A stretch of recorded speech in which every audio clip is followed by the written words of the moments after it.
केंद्रीय केंद्रीय आम बजट, ठीक है। चलिए फिर से एक बार रिवीजन हो जाएगा अपना लोग का, है ना। किसके द्वारा पेश किया गया, कब पेश किया जाता है, 1 जनवरी को, ठीक है। जो कुल बजट जो है इस बार का ये कितना का है, 45.3 लाख करोड़, ठीक है। 45.3 लाख करोड़ का बजट पेश किया गया, जो पिछले बार से 7.5% अधिक है, ठीक है। 7.5% अधिक है, जो सबसे यहाँ से अभी हो गया तीसरा। चौथा यहाँ देखना है कि यह बजट जो है अमृत काल का पहला बजट, ठीक है। तो अमृत काल का पहला बजट कौन सा, 2023-24, ठीक है। क्या अमृत काल, अभी जो जैसे कि 100 वर्ष पूरे आजादी का अमृत महोत्सव मनाते हैं, 75 वर्ष पूरे पे जो है ना, 75 वर्ष पूरे पे 1947 पे 75 जोड़ दीजिए अभी 2023 को, है ना। तो हम लोग एक पूरे साल को मोदी जो है हमारे प्रधानमंत्री, उनका ही आदेश है कि हम जो 2023 को 75 साल पूरा, उसमें हम पूरे साल को अमृत महोत्सव के रूप में मनाएंगे, ठीक है। तो इस वजह से अभी ज्यादातर जो भी योजना या जो भी आता है तो उसको अमृत काल से हम लोग जोड़ते हैं, ठीक है, अमृत महोत्सव। तो वही हो गया अमृत काल का पहला बजट, कब हो गया, 2023-24, ठीक है। अब जो हमको याद रखना है इसमें कि बजट 2023-24 में 7 प्राथमिकताएं पर ध्यान दिया गया, जिसको क्या नाम दिया, सप्तऋषि। क्या नाम दिया गया, सप्तऋषि। क्या क्या था इसमें, जैसे विकास के बारे में बात की थी तो विकास टोटल कितना देखे थे, 3 देखे थे। कौन कौन,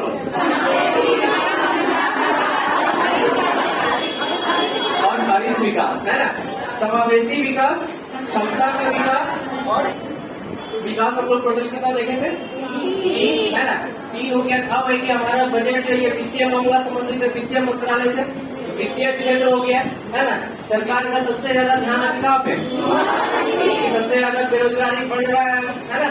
तो इसके अलग यहाँ 5 तो लोग याद कर लिए, और 2 याद क्या करना है, सरकार ये करेगी ताकि उसका लाभ जो है आखिरी व्यक्ति तक पहुंच पाए। तो ये हमारा 7 था, जिसपे की सरकार का इस बार प्राथमिकता रहेगा, ठीक है। आगे 23-24 तो देखिए कुल व्यय, अभी हम लोग जस्ट देखे इस बार का बजट जो था टोटल कितना था, 45.03 लाख करोड़ का, जिसमें कि 2 भाग, एक पूंजीगत व्यय, दूसरा राजस्व व्यय। तो पूंजीगत व्यय हमारा कितना था, 10.01 लाख करोड़, 10.01 लाख करोड़, और हमारा राजस्व व्यय कितना था, 35.02 लाख करोड़, 35। तो ये दोनों को जब मिलाइएगा तो क्या हो गया हमारा कुल हमारा बजट, ठीक है। तो ये याद रखिएगा यहाँ पे, ठीक है। इसके अलावा फिर याद क्या करना है आपको कि हमारा जो राजस्व प्राप्ति, तो राजस्व प्राप्ति हम कितना देख रहे हैं, 26.3 लाख करोड़, ठीक है। इसके अलावा पूंजीगत प्राप्ति कितना देख रहे हैं, है ना, 10.01 लाख, यानी कि एवरेज 10 रखें कि 10 लाख करोड़ अगर हम पूंजीगत में खर्च कर रहे हैं तो हमको कितना आ रहा है, 18.7 लाख करोड़।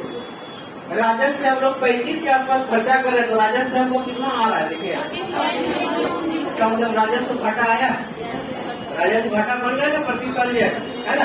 तो वही चीज अब हमको देखना है 2023 का। तो देखिए आया राजस्व घाटा 2023-24 में, तो 2023-24 में राजस्व घाटा, ये अब डाटा आपको याद करना ही करना है, ठीक है। तो राजस्व घाटा, है ना। तो अभी पूछेगा क्वेश्चन आपको, वर्तमान में भारत सरकार का, ठीक है, वर्तमान में भारत सरकार का कितना राजस्व घाटा है, तो क्या बोलेंगे, जीडीपी का 2.9%, ठीक है। अब राजकोषीय घाटा, ये भी हमको 23-24 वाला डाटा आ गया दिया, 23-24 कितना, ठीक है। अच्छा प्राथमिक क्षेत्र में क्या क्या आता है, प्राथमिक क्षेत्र में क्या क्या आता है, ठीक है। कृषि वगैरह में किसमें आता है, सोचना है प्राथमिक घाटा हमारा कितना, ठीक है। अगर ये यहाँ से पूछेगा, यहाँ से पूछेगा अगर क्वेश्चन, ठीक है, तो ये दोनों डाटा, ये दोनों डाटा, ये दोनों फिर से याद रखिएगा, ठीक है, कि हमारा जब 23-24 वाला बजट था, ठीक है, वो कितना का बजट था? 45.03 लाख करोड़ का, है ना। इसमें से पूंजीगत में कितना था? हमेशा याद रखिएगा, पूंजी हम कम लगा रहे हैं, पूंजीगत खर्चा कर रहे हैं, तो पूंजी हम कम लगा रहे हैं और राजस्व पर ज्यादा खर्चा कर रहे हैं, है ना। कहीं भी आप सामान लेने जाते हैं, अभी आप गाड़ी लेने जाइएगा, क्या कीजिएगा? पेमेंट कम कीजिएगा, पूंजी कम दीजिएगा, टैक्स से फिर कटवाइएगा, बैंक से लोन लीजिएगा, दिखाइएगा, फिर जमीन लेने जाइएगा, तो होता है ना, पूंजी कम फंसा रहे हैं, जमीन ज्यादातर हम लोग राजस्व, ठीक है, वही याद रखेगा, पूंजी हम लोग कम, तो 10.01 लाख करोड़, राजस्व कितना? तो 45.02, तो 35.02 लाख करोड़, बाकी दोनों को जोड़ में हमारा टोटल बजट निकल गया 45.03, ठीक है, ये हो गया।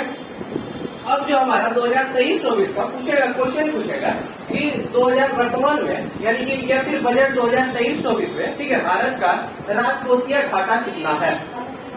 राजकोषीय घाटा कितना है? जीडीपी का 5.9%, 23-24 में राजकोषीय घाटा कितना? 5.9%। अगर पूछेगा राजस्व घाटा तो कितना? 2.9%, ठीक है, ये यहाँ पे याद रखिएगा। अगला कहते हैं कि 2023-24 का जो बजट पेश हुआ, है ना, जो बजट पेश हुआ तो सबसे ज्यादा, ठीक है, सबसे ज्यादा किस मंत्रालय को? याद रखिएगा, सबसे ज्यादा किस मंत्रालय को? कितना? 9,904, ठीक है, ठीक है। बजट वगैरह सब क्या है ना, पहले तो याद रखना है हमको, अमृत का जैसे था तो वो हमको पॉइंट याद रखना है, कब पेश किया वो याद रख लिए, कौन किया वो याद रख लिए, ठीक है, कितना का टोटल था वो याद कर लिए, राजकोषीय घाटा कितना था वो याद रखे, राजस्व घाटा कितना था ये याद रखे, यहाँ तक था। इसके बाद जो बजट में हमको मेन याद रखना है वही बता रहे हैं। इसके बाद में क्या याद रखना है? अब जैसे हम लोग टीचर वाला एग्जाम देंगे तो शिक्षा पर कितना खर्च किया गया वो हम लोग को देखना है, शिक्षा पर कितना किया गया। इसके अलावा बजट में सबसे ज्यादा किस क्षेत्र में खर्च किया जा रहा है? रक्षा मंत्रालय में खर्च किया जा रहा है, ये हो गया यहाँ पे, ठीक है। तो रक्षा मंत्रालय में टोटल कितना किया गया? 5.94 लाख करोड़, 5.94 लाख करोड़, ठीक है। आगे चलिए, रेल मंत्रालय पर कहना है कि रेलवे बजट क्वेश्चन आएगा कि रेलवे बजट कब अलग किया गया था? रेलवे बजट को अलग कब किया गया? को मिलाया था। रेलवे बजट को आम बजट से अलग कब किया गया था? 1925 में, है ना, 1925 में अलग किया था। किस समिति के सिफारिश पर?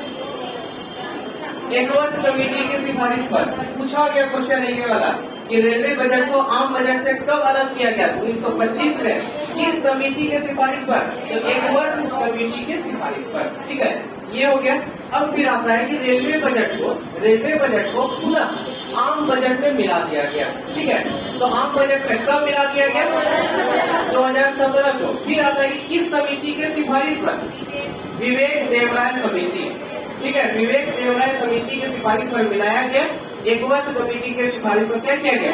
1925 में अलग किया, 2017 में मिला दिया, ठीक है, ये याद, ठीक है। अगला तो दो चीज, एक तो सबसे ज्यादा किस मंत्रालय को? रक्षा मंत्रालय को टोटल कितना? 5.9 लाख करोड़। इसके अलावा रेल मंत्रालय को कितना? रेल मंत्रालय इसलिए आपको याद रखना है, रेल मंत्रालय इसलिए याद रखना है, ठीक है, रेल मंत्रालय, ठीक है, ठीक है। राजस्व घाटा राजकोषीय घाटा देखिए हमको, सबसे ज्यादा किस मंत्रालय में? रक्षा मंत्रालय में। टोटल कितना था? 5.9। रेलवे का याद रखना है। क्यों याद रखना है रेलवे को? क्योंकि 2023-24 वाला जो बजट है इसमें रेलवे को पहली बार जो है सबसे ज्यादा आवंटन किया गया रेलवे को, ठीक है। तो 2.41 या कहीं 2.40, ठीक है, तो ये याद रखना है। इसके अलावा हम लोग एग्जाम देने जा रहे हैं तो एक बार आप लोग शिक्षा मंत्रालय वाला भी देख लेंगे। टोटल कितना? 1.13 लाख करोड़ रुपया, ठीक है, 1.13 लाख करोड़ रुपया शिक्षा में, है ना, इतना। इसके अलावा हमको और कुछ नहीं, ठीक है। ये तीन हमको यहाँ से याद रखना ही रखना है। आगे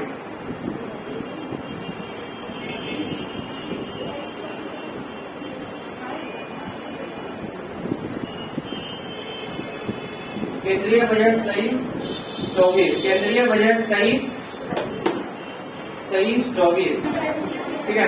केंद्रीय बजट अब फटाफट थोड़ा जल्दी में, केंद्रीय बजट 23-24 भारतीय अर्थव्यवस्था को 7% से बढ़ने का अनुमान।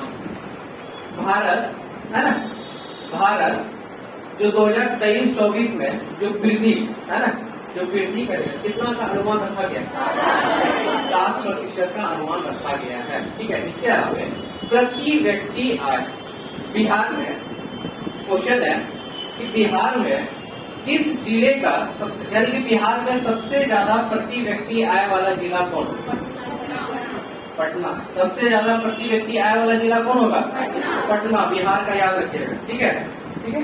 तो वही कहता है यहाँ भी भारत वाला देखने में कहता है प्रति व्यक्ति आय भारत का जो है वो दुगुनी से भी अधिक हो गई है ना, दुगुनी से भी अधिक हो गई है, और ये बढ़कर कितना हो गया है, यानी कि सालाना, ये भारत सरकार का डाटा है कि सालाना जो है प्रति व्यक्ति, यानी भारत में जितने भी लोग हैं उनका प्रति व्यक्ति सालाना आय कितना हो गया, 1.97 लाख रुपया जो है व्यक्ति का प्रति व्यक्ति आय, ठीक है। आगे जीएसटी मासिक राजस्व, जीएसटी लागू कब हुआ था ये बताइए, पूरा डेट कब हुआ था, 1 जुलाई 2017, ठीक है, जीएसटी लागू हुआ था, ठीक है। अच्छा, सबसे ज्यादा जीएसटी संग्रह कहाँ पर, महाराष्ट्र में, है ना। अब यहाँ देखिए प्रति व्यक्ति, अब डायरेक्ट क्वेश्चन आएगा, ध्यान रखिएगा कि भारत में प्रति व्यक्ति आय कितना हो गया, 1.97 लाख रुपया, ठीक है, हो गया। जीएसटी मासिक जो है जो राजस्व लगभग 1.5 लाख करोड़ रुपया के आसपास होना चाहिए। अब देखिए बहुत ही इम्पोर्टेंट कि भारत का जीडीपी 10.5% जीडीपी विकास दर का अनुमान है 2023-24 में, इसको याद रखिएगा, ठीक है, कि भारत का सकल घरेलू उत्पाद, इसको बोलते हैं जीडीपी, ठीक है। तो भारत में जो सकल घरेलू उत्पाद जीडीपी कितना अनुमान रखा गया 2023-24 में, 10.5%, ठीक है।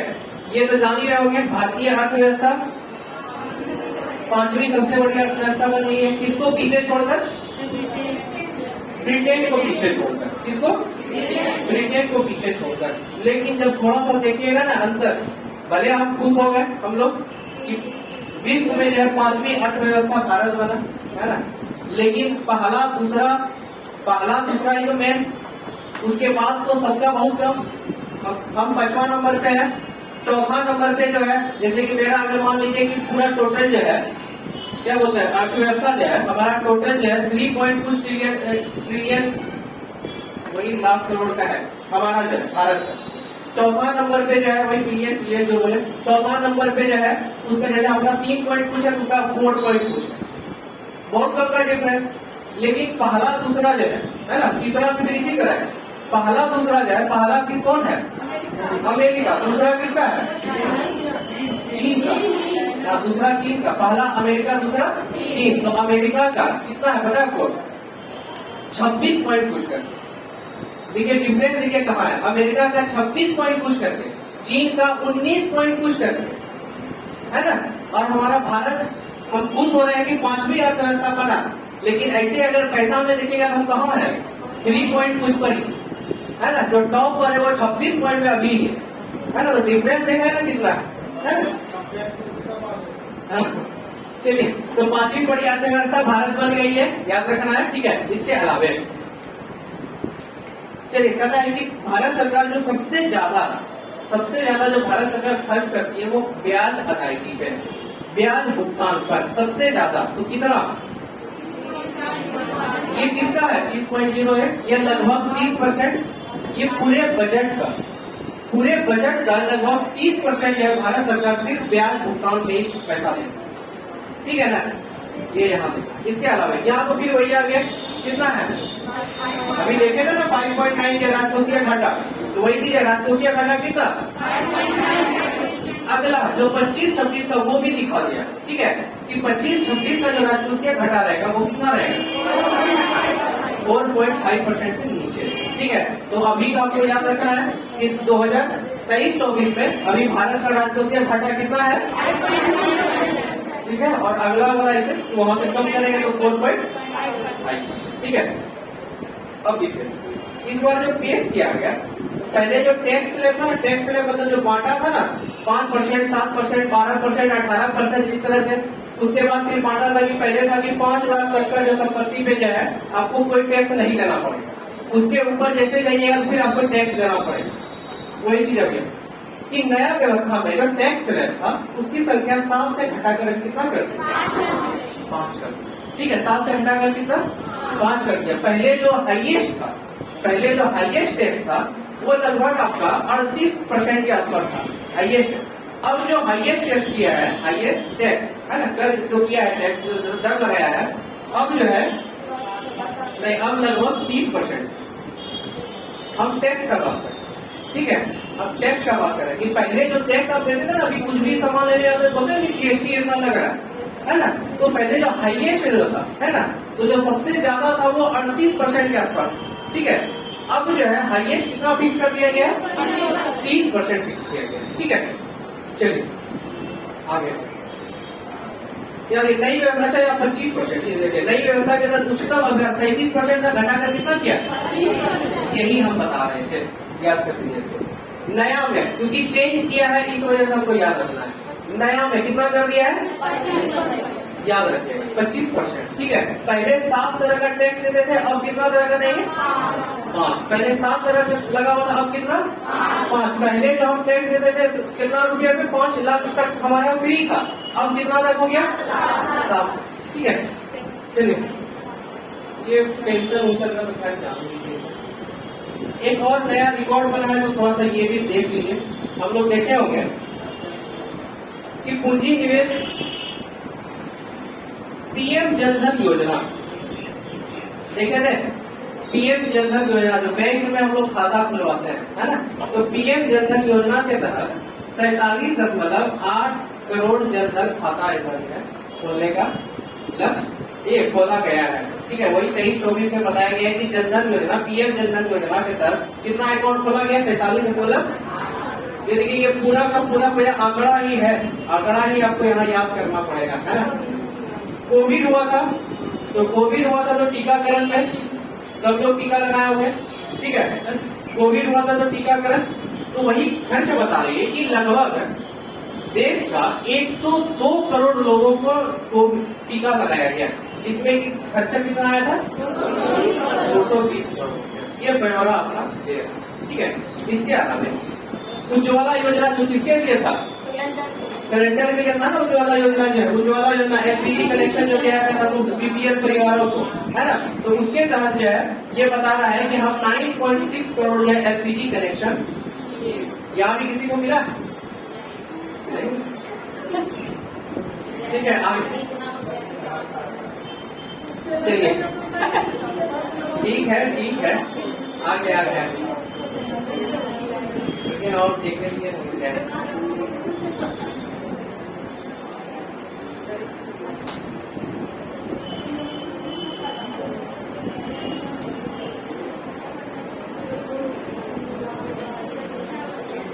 सबसे ज्यादा है ना, क्योंकि अब रक्षा बजट को सबसे ज्यादा इस बार दिया गया कितना था, 5.94 लाख करोड़, 5.94 लाख करोड़। तो वही चीज किया है कि पिछले वर्ष में 5.25 लाख करोड़ था जो बढ़ाकर, तो जो बढ़ाए हम लोग तो उसका डाटा यहाँ पे 59,35,37.64 करोड़ जो है इस बार रक्षा मंत्रालय को दिया गया, ठीक है। ये रक्षा मंत्रालय को कुल बजट का कितना रुपया दिया गया, 59,35,37, ठीक है। देखिए कभी भी अगर आंकड़ा वाला जब भी क्वेश्चन पूछेगा, तो वो ज्यादा आपको जो है एक होता है तो वो वाला कि 59,35,37 है तो आपको 59,35,36 दे देगा दूसरा ऑप्शन, ऐसा कभी नहीं करे, ठीक है। तो इस वजह से अपना ये याद रखना है वहां से। तो ये तो अब आसान ही हो गया, इतना बार डिस्कशन हो, ये आसान ही हो गया। रक्षा को सबसे ज्यादा 5.94% रक्षा मंत्रालय को दिया गया था। अब अगर रुपया में बोलेगा 59,35,37 है ना, 59,35,37 याद हो गया ना, 59,35,37 है ना। चलिए आगे नेक्स्ट, प्रधानमंत्री आवास योजना। ये इम्पोर्टेंट है। क्यों इम्पोर्टेंट है? क्योंकि इस बार जो है लगातार जो है, ठीक है, 66% का वृद्धि इसमें कर दिया गया, ठीक है। तो प्रधानमंत्री आवास योजना के लिए करीब ये जो है कितना परसेंट बढ़ाया? तो 66% बढ़ाकर कितना कर दिया? 79,000 करोड़ से अधिक कर दिया गया। ये क्या 79,000 करोड़ आप क्या समझे? ये प्रधानमंत्री आवास योजना को पैसा इतना जो है बजट का दिया गया है, ठीक है। जो पहले जितना था उससे 66% बढ़ाकर दिया गया। तो इसलिए इतना ज्यादा वृद्धि हुआ, इस वजह से इसको थोड़ा सा देखना है, ठीक है। कि 66% की वृद्धि किस योजना को किया गया था? प्रधानमंत्री आवास योजना, ठीक है। तो बढ़ाकर टोटल कितना हमारा हो गया था? 79,000 करोड़ हो गया, 79,000 करोड़ हो गया, ठीक है। अब यहाँ देखिए 5G लॉन्च हो गया है ना, लॉन्च हो गया 5G। तो पता है 5G एप्लीकेशन के लिए 100 प्रयोगशालाएं, 100 प्रयोगशालाएं, ये प्रयोगशाला के स्थान पर लैब, ये भी आपको मिलेगा, ठीक है ना। तो 100 प्रयोगशाला। तो 5G का डायरेक्ट क्वेश्चन पूछेगा, अगर यहाँ पूछना है क्वेश्चन तो डायरेक्ट क्वेश्चन पूछेगा कि वित्तीय वर्ष यानी कि वित्तीय बजट 2023-24 में 5G एप्लीकेशन के तहत कितना लैब खोलने का लक्ष्य रखा गया? तो कितना? 100, ठीक है। चलिए आगे, बहुत ही important question, sickle cell anaemia. Sickle cell anaemia यह एक अनुवांशिक बीमारी है, ठीक है। तो यह अनुवांशिक बीमारी है जिसका उन्मूलन मिशन शुरू कर दिया गया है। ये कब शुरू किया गया? 23-24 में, है ना। और ये सरकार के द्वारा लक्ष्य रखा गया, ठीक है, कि जब भारत आजाद कब हुआ था? 1947 में। तो लक्ष्य रखा गया कि जब हम आजादी का 100वां वर्ष मना रहे होंगे 2047 में, तो आजादी का जब हम 100वां वर्ष मनाएंगे तो भारत में उस टाइम तक सिकल सेल एनीमिया मुक्त भारत हो जाएगा, है ना। तो आजादी के 100वां वर्ष, इसका मतलब कि इसका जो मिशन जो शुरू किया गया है, इसका जो कब तक टारगेट रखा है? 24 तक, 47, 100वां वर्ष हम बोल रहे हैं ना, 100वां वर्ष बोल रहे हैं। अभी तो 75वां साल बना है ना, तो 2047 तक, ठीक है। अगला, प्रत्येक जगह राष्ट्रीय डिजिटल पुस्तकालय खोला जाएगा। राष्ट्रीय डिजिटल पुस्तकालय खोलने का भी लक्ष्य रखा गया है, ठीक है। इसके अलावा एकलव्य मॉडल आप लोग के लिए आ गया। टोटल कितना? 740 एकलव्य मॉडल आवासीय विद्यालय जो अगले 3 वर्ष में खोला जाएगा, जिसके तहत 38,000 शिक्षक और सहायक कर्मचारियों की भर्ती की गई। यहाँ आके अपनी देखो वैकेंसी आ गया 38,000 का है ना, 38,000 की किसके तहत? एकलव्य मॉडल आवासीय। ये इतना अच्छा है, इतना अच्छा है एकलव्य मॉडल, ये जो स्कूल खुलता है, इसमें टीचर का पता है सैलरी कितना है? इसमें अगर हो जाएगा तो टीचर का सैलरी 4600 पे, 4600 पे ग्रेड, मतलब कि सीधा सैलरी जब बनेगा स्टार्टिंग सैलरी है वो 52-53,000, स्टार्टिंग सैलरी 52-53, ठीक है। एकलव्य मॉडल आवासीय, पता करते रहिएगा कब आया इसका, ठीक है। यहाँ देखिए आ गया फिर से भाई जी, रेलवे को देखे थे हम लोग 2.41 या 2.40 लाख करोड़ रुपया आवंटित किया गया रेलवे को, ठीक है। आगे चलिए अगला,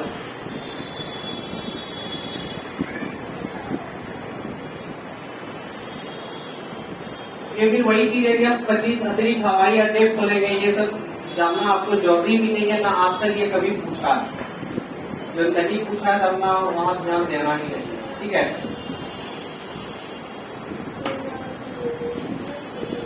तो थोड़ा सा कुछ ही कुछ तो जानकारी रखना है बजट में।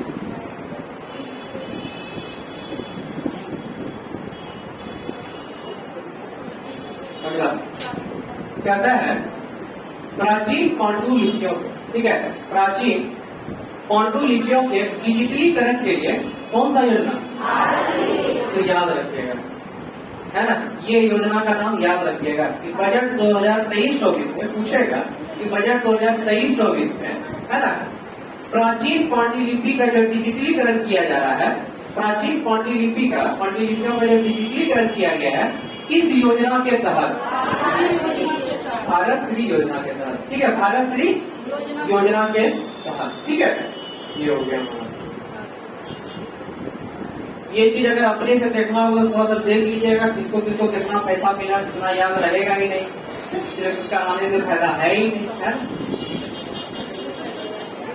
है ना? वही चीज बोले कि ये उतना फायदा रहेगा नहीं। क्वेश्चन आ जाइए फटाफट फटाफट, अब बनाते चले जाइए क्वेश्चन। ठीक है, अब देखिए क्वेश्चन है पहला कि केंद्रीय बजट 23-24 में से किसके द्वारा 1 फरवरी 2023 को, किसके द्वारा? हो गया ना, निर्मला। अगला क्वेश्चन, भारत सरकार द्वारा वित्तीय वर्ष 23-24 के लिए कितने धनराशि का बजट था? तो कितना था? 45.03। 45.03 याद रखिए, 45.03 बनाए थे ना, 45.03,097। 45.03,097 करोड़ रुपए, ये लाख करोड़ होगा। ठीक है ना? हाँ, इतना लाख करोड़ हो गया। अच्छा, ये पूरा दे दिया इस वजह से करोड़। ठीक है, तो ऐसे बोलेंगे तो 45.03 लाख करोड़, है ना? तो 45.03,097 45.03,000 बन गया। अगला क्वेश्चन, केंद्रीय बजट 23-24 के अनुसार चालू वित्त वर्ष में भारत की आर्थिक विकास दर बताइए, आंसर क्या होगा? कितना? आर्थिक विकास दर 7% रहेगा, अनुमान है ना? अगला, केंद्रीय बजट 23-24 के अनुसार भारत का कुल राजस्व व्यय, देखिए आ गया, राजस्व व्यय का बात कर रहे हैं। पूंजी पे हम लोग कितना कर रहे थे? 10। राजस्व पे कितना कर रहे थे? 35 पॉइंट कुछ कर रहे थे ना? आगे यहाँ देखिए 35 पॉइंट कुछ कर रहे थे। बढ़िया ना आंसर, हो गया ना? ठीक है, इसका आंसर हमारा 35,002,136 करोड़ रुपया। ठीक है, हो गया। अगला फिर याद रखिए, वही आ गया कि केंद्रीय बजट 23-24 के अनुसार भारत का कुल पूंजीगत व्यय कितना था? है ना? तो पूंजी पे हम लोग 10.01 है ना, और पूंजी और इसके अलावा राजस्व पर 35.02, तो यही तो 35.02 और 10.1 मिलकर जो 45.03 बना, है ना? तो वही क्वेश्चन अलग अलग कर दिया, है ना? बन गया हम लोग का यहाँ। अगला क्वेश्चन, केंद्रीय बजट 23-24 के अनुसार भारत का कुल राजस्व प्राप्ति अब क्या राजस्व प्राप्ति कितना था? हम बताए थे ना हम कि पूंजी पे हम लोग 10 खर्चा कर रहे हैं, तो प्राप्ति हमको 18 का हो रहा है ना? प्राप्ति हमको 18 का हो रहा था, पूंजी पे 10 खर्चा करते थे। यहाँ किसका बात कर रहा है? राजस्व का। तो राजस्व पे कितना खर्चा कर रहे थे? 35। राजस्व में 35 करते थे और हमको 26 के आसपास मिलता था। घाटा हो रहा था, राजकोषीय घाटा 26 के आसपास मिलता था। बढ़िया आंसर। अगला क्वेश्चन, केंद्रीय बजट 2023-24 के अनुसार भारत का कुल, ये तो हो गया क्या? अच्छा, कुल पूंजीगत प्राप्ति, तो वही फिर जोड़ देना, टोटल कितना? देखिए 35 कुल का बात कर रहे थे, 35.02 कुल यहाँ ये चलेगा। ठीक है, 35.02,136 ये जोड़ के नहीं पूरेगा, क्यों? क्योंकि हमको यहाँ पे क्या लग रहा है? राजस्व घाटा, है ना? राजस्व घाटा हमको लग रहा है। ठीक है, चलिए देखिए आया क्वेश्चन, केंद्रीय बजट 23-24 के अनुसार कौन सा कथन सत्य है? राजकोषीय घाटा कितना हो रहा था? आया ना, 5.9%। इसके अलावा राजस्व घाटा कितना था? और प्राथमिक घाटा तो कितना था? 2.3% प्राथमिक घाटा। इसका मतलब इसका आंसर क्या हो जाएगा? से एक से अधिक, है ना? ध्यान है ना सबका यहाँ पे, है ना? ध्यान रहेगा तो बनेगा। आगे अब इसका पैसा का वो देख लीजिएगा, अलग अलग कितना है, इतना याद रहेगा नहीं, है? अब हम लोग पॉइंट, और आज तक जब भी पूछा है ना तो राजकोषीय घाटा परसेंटेज में ही पूछता है, वो कभी भी उतना वो पूछेगा नहीं। अगर पूछना हुआ एक बार आप लोग देख लीजिएगा, पीछे है इसका देख लीजिएगा। या फिर देखिए आगे, भारत सरकार द्वारा 25-26 का बात कर रहा है कि 25-26 में कितना? 4.5%, अभी 5.9% है। तो अगला का बताया ना कि अगला का टारगेट 4.5% है, तो देखिए आ गया यहाँ पे 4.5%, है ना? अगला क्वेश्चन, यहाँ देखिए केंद्रीय बजट 23-24 में विकास के निर्धारण के लिए 7 प्राथमिकताएं है ना, तो 7 प्राथमिकताएं को क्या नाम दिया था? शब्द ठीक है। आ गया क्वेश्चन है ना। अगला देखिए यहाँ आ गया, मिलान करने में आ गया ना कि केंद्रीय बजट 23-24 में 7 प्राथमिकता है, तो 7 प्राथमिकता में तुरंत हमको ध्यान देना है विकास मॉडल कितना था? 3 विकास था, एक यहाँ देख लिए, एक यहाँ देख लिए और दूसरा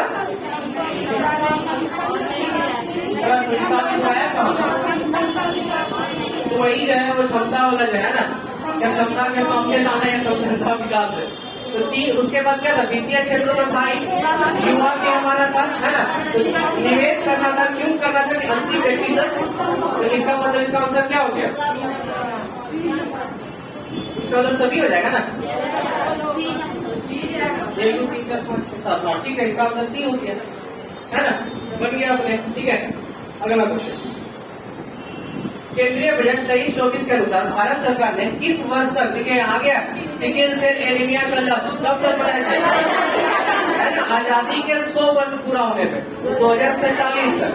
आ गया आंसर 2047। ठीक है, अगला कहता है उच्च गुणवत्ता वाली बागवानी फसल उत्पादन के लिए किस कार्यक्रम की शुरुआत की गई थी?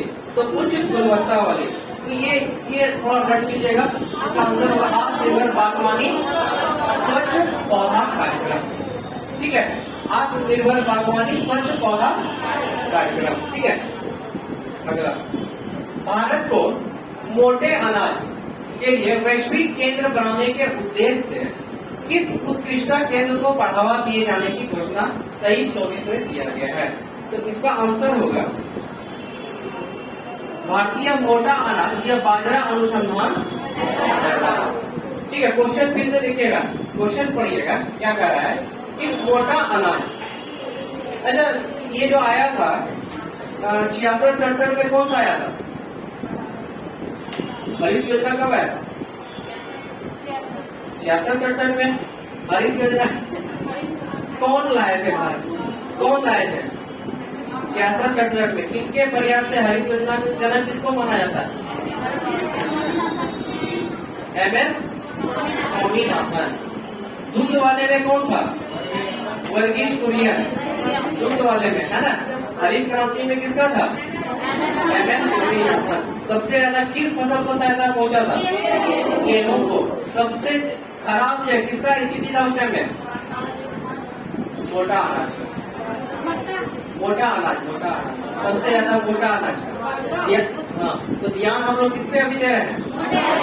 तो वहाँ सब लोग को ध्यान रखना है कि हरित क्रांति जो आया था मोटा अनाज वगैरह खराब था उस टाइम में है ना, तो अभी अब हम लोग थोड़ा सा उस पर अब ध्यान दे रहे हैं। तो कहता है कि मोटा अनाज वही बाजरा वगैरह सब है ना, तो उसका जो यह है कि भारत सरकार द्वारा किसको बढ़ावा दिया जा रहा है? तो भारतीय मोटा अनाज एवं बाजरा अनुसंधान, जो कहाँ का? हैदराबाद। ठीक है, चलिए आगे क्वेश्चन। भारतीय बजट के तहत ये सब उसमें था, ये छूट गया था, कोई पेज छूट गया था क्या? नीचे में था ना, वही तरह कहा। केंद्रीय बजट 23-24 के अनुसार कितने, याद रखिएगा, नर्सिंग कॉलेज टोटल कितना, याद रखिएगा इसको, इस प्रश्न को भी। ठीक है, तो टोटल नर्सिंग कॉलेज कितना खोला जाएगा? 157 नर्सिंग कॉलेज खोला जाएगा। आगे कहता है आकांक्षी जिला कार्यक्रम के तहत सरकार द्वारा कितने प्रखंड को शामिल करके आकांक्षी प्रखंड कार्यक्रम की शुरुआत की जाएगी? तो टोटल जो है ये 500 प्रखंड को। ठीक है, 500 प्रखंड को। अच्छा, बिहार में टोटल प्रखंड की संख्या, प्रमंडल कहाँ हो?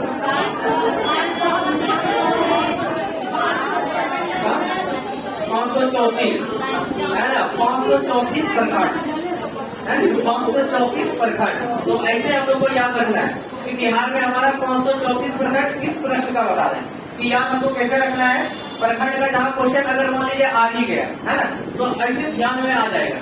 क्वेश्चन क्या कर रहा है कि आकांक्षी जिला कार्यक्रम के तहत भारत सरकार द्वारा कितने प्रखंड को शामिल करके आकांक्षी प्रखंड जो है, यानी कि उस प्रखंड को ज्यादा जो है क्या प्राथमिकता दिया जाएगा, उसको ज्यादा ये करेगा। ठीक है, तो ऐसे ही हम लोग को याद क्या रखना है? अगर ये प्रश्न आ ही गया, याद हमको कैसे तुरंत करना है कि बिहार में टोटल 534 प्रखंड था, 534 में 34 को छोड़ दिया तो 500 को सेलेक्ट किया गया था। ठीक है, तो टोटल कितना पूरे भारत में कितना शामिल, 500 को शामिल किया गया है आकांक्षी प्रखंड निगम।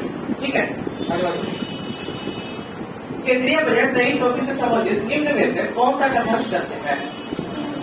फिर वही है, देख लीजिए, कहता है 6000 करोड़ रुपया के निवेश में पीएम मत्स्य संपदा योजना की एक नई उप योजना की जाएगी। कहता है बच्चों एवं किशोर के लिए एक राष्ट्रीय डिजिटल पुस्तकालय था ना, ये राष्ट्रीय डिजिटल पुस्तकालय खोला जाएगा। इसके अलावा पशुपालन, डेयरी और मत्स्य क्षेत्र के लिए 20 लाख करोड़ रुपया ऋण का लक्ष्य रखा गया है। इसका आंसर हो जाएगा हमारा 1 से, ये तीनों सही है।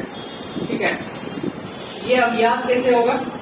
देखिए इतना क्वेश्चन और ये जो दिया है ये पर्याप्त है, इससे बाहर बजट में आएगा, पूछेगा। ठीक है, वही बोले इससे पूछेगा नहीं, इससे बाहर। तो करना क्या है, बस एक बार यहाँ कंप्लीट हो गया, एक बार जाके अपने से देख लेना है ना, बस हो गया अपना पूरा कंप्लीट। ठीक है, फिर देखिए वही चीज आ गया फिर से कि अमृतकाल तक की यात्रा के दौरान इनमें से कौन सा 4 मौके रूपांतरित हो सकते हैं? तो टोटल हम लोग जो 7 देखे थे उसमें से कह रहा है कि 4 मौके जो है जो रूपांतरित हो सकते हैं। उसमें से रखा था ये महिलाओं का आर्थिक सशक्तिकरण को, पीएम विश्वकर्मा कौशल सम्मान को, ठीक है, इसके अलावा पर्यटन को, ठीक है, और समावेशी विकास को, है ना। 1 2 3 5 तो ये जो सी पर इसका सही आंसर है 1 3 5 6 देख लेना, हम इसका आंसर भी भेजे हुए। ठीक है, आ गया क्वेश्चन 23-24 निम्नलिखित में से किस योजना पर बजट आवंटन 66% से बढ़ाकर 79,000 कौन सा योजना? देखिए आ गया ना क्वेश्चन, आवासीय योजना में 66% बढ़ाया था, मतलब अपने रेंज का क्वेश्चन आता है तो तुरंत आवाज निकल जाता है पूरा, है ना। अगला क्वेश्चन, ठीक है, कहते भारत साझा पूरा लेखा दे देगा, देखिए आ गया भारत श्री योजना। तो किसके लिए भारत श्री योजना लाए थे हम लोग? लाए थे ना, लाए थे, लेकिन और देखिए ये तो सही है ही, इसके अलावा कहता है कि इसी के तरफ बात कर रहा है कि भारत श्री योजना के तहत इसका जो प्रथम चरण होगा, प्रथम चरण में 1 लाख प्राचीन पुरालेखों का डिजिटलीकरण किया जाएगा। 1 लाख प्राचीन पुरालेखों का डिजिटलीकरण किया जाएगा। इसके अलावा जो भारत सरकार द्वारा जो इसमें पैसा दिया गया है टोटल कितना 1000 करोड़ रुपया इस योजना को दिया गया है। भारत श्री योजना को भारत सरकार के द्वारा कितना पैसा 1000 करोड़। प्रथम चरण जो है उसमें कितना का लक्ष्य रखा गया है 1 लाख प्राचीन पुरालेखों का जो डिजिटलीकरण करेगा। और ये जो भारत श्री योजना था ये क्या था, यह एक प्रकार का पांडुलिपि संग्रहालय जो डिजिटल है ना। तो हो गया 3 चीज। अगला ये केंद्रीय बजट 23-24 में प्रधानमंत्री पीवीजीटी विकास मिशन पर चर्चा की गई। कहते यह निम्न में से किस वर्ग के सर्वांगीण विकास हेतु समर्पित है? तो ये इसका आंसर हो जाएगा संवेदनशील जनजातीय समूह के लिए। कौन बोला था इसका आंसर? ठीक है, संवेदनशील जनजातीय समूह के लिए। ठीक है, आई गॉट याद रखिए केंद्रीय बजट 23-24 में रेलवे के लिए कितने रुपए, क्यों, देखिए आ गया क्वेश्चन, अब तक रेलवे में सर्वाधिक राशि आवंटित किया गया, इसलिए ये इम्पोर्टेंट है। तो टोटल कितना दिया गया था 2.4 लाख करोड़ या 2.4। आ गया ना क्वेश्चन, है ना। चलिए ये भी कहते हैं केंद्रीय बजट 23-24 में चर्चा में रहा शहरी अवसंरचना विकास कोष। तो इसका भी आंसर तीनों सही है। देखिए कारोबारी सुगमता के लिए सुगमता बढ़ावा देने के 23-24 में क्या निर्णय लिया गया? तो जन क्वेश्चन यहाँ लिखा है सेवाओं का एप्लीकेशन कितने लैब खोलने का लक्ष्य रखा गया था? 100 लैब खोलने का लक्ष्य रखा गया था। ठीक है, आगे 100 लैब है ना। केंद्रीय बजट 23-24 में चर्चा में रहा लाइफ। तो लाइफ का संबंध किससे? हाँ, लाइफ का संबंध पर्यावरण के प्रति सजग जीवन शैली से। यानी कि अगर आप पर्यावरण के प्रति सजग जीवन शैली आपका रहेगा तो आपका लाइफ सही सलामत रहेगा। यहाँ से क्या याद है ना। अगला कहते केंद्रीय बजट वही जो था ना जिसको हम छोड़े थे कि हवाई अड्डा वगैरह सब नया, तो वही कितना था टोटल 50, टोटल कितना था 50। फिर यहाँ देखिए राष्ट्रीय हाइड्रोजन मिशन की मदद से 2030 तक कितना मिलियन मीट्रिक टन का उत्पादन करेगा, तो ये 5 MMT मिलियन मीट्रिक टन। ये परिणाम योजना था। कहते चक्रीय अर्थव्यवस्था को बढ़ावा देने के उद्देश्य से गोवर्धन योजना के तहत कितने नए अवशिष्ट से आमदनी या संयंत्र किया जाएगा, तो टोटल कितना 150, टोटल कितना था 150। ठीक है, तो लगता है कि आपको हो गया, देख लीजिएगा। केंद्रीय बजट 23-24 में चर्चित अमृत धरोहर योजना, अमृत धरोहर योजना किससे संबंधित था, अमृत धरोहर योजना किससे संबंधित था, नवीकरणीय ऊर्जा। देखिए आंसर क्या दिया, ए नंबर। आप देख लीजिए धीरे धीरे।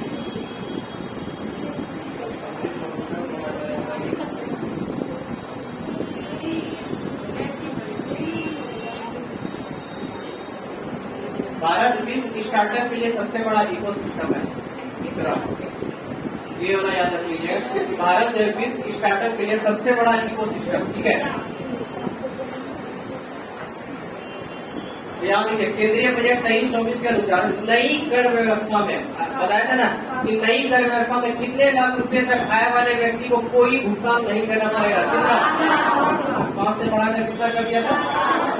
फिर देखिए केंद्रीय बजट 2023-24 के अनुसार व्यक्तिगत आयकर, तो वही स्लैब दिया, तो स्लैब घटाकर कितना कर दिया था, पहले 7 था घटाकर कितना किया था 5, पहले 7 था अभी घटाकर कितना 5। ठीक है, यहाँ फिर वो मिलान करने वाला है इस मंत्रालय को। यहाँ देखिए केंद्रीय बजट 23-24 के तहत विभिन्न मंत्रालयों में से सर्वाधिक खर्च किस मंत्रालय पर, रक्षा मंत्री मंत्रालय पर है ना। फिर वही टोटल कितना कितना दिया हुआ है। ये देखिए नई कर व्यवस्था के अंतर्गत महत्तम कितना था, है ना, महत्तम कितना था 25% दिया हुआ है। आगे अंतर्गत महत्तम कर दर 25%, जो 37% से घटाकर वही 25% है। केंद्रीय बजट 23-24 के अनुसार सरकार का लक्ष्य वर्ष 2025 तक स्वास्थ्य पर, तो स्वास्थ्य पर कितना खर्च करेगा, 2025 तक स्वास्थ्य पर कितना खर्च करेगा 2.3, देख लीजिए ऑप्शन देख लीजिए 2.5% है, 2.5%। ठीक है, स्वास्थ्य पर याद रखिएगा 2023-24 का जो बजट पेश हुआ तो स्वास्थ्य पर कितना खर्च कर रही है सरकार, तो बजट का 2.5%। ठीक है, लास्ट क्वेश्चन है अभी तो। केंद्रीय बजट 23-24 के अनुसार सरकार द्वारा सर्वाधिक खर्च किस मद पर किया जाता है, किस पर बताया ना, ब्याज अदायगी पर लगभग कितना 30%, लगभग 30.2% लगभग जैसे ब्याज मिलता हमें जो भी है। आपको अगर वहाँ उसके बाद वाला भी याद है तो अच्छी बात है। केंद्रीय बजट 23-24 के अनुसार सरकार ने देश के सिर्फ शैक्षणिक संस्थानों में कितने कृत्रिम बुद्धिमत्ता उत्कृष्ट केंद्र, देख लीजिए 3 है ना, तो कृत्रिम बुद्धिमत्ता उत्कृष्ट केंद्र, उत्कृष्टता केंद्र कहाँ कितना टोटल बोलेगा 3। केंद्रीय बजट 23-24 के अनुसार किस क्षेत्र के लिए डिजिटल पब्लिक इंफ्रास्ट्रक्चर का निर्माण किया जाएगा, कृषि के लिए, तो कृषि के लिए जो है डिजिटल पब्लिक इंफ्रास्ट्रक्चर का निर्माण यही था।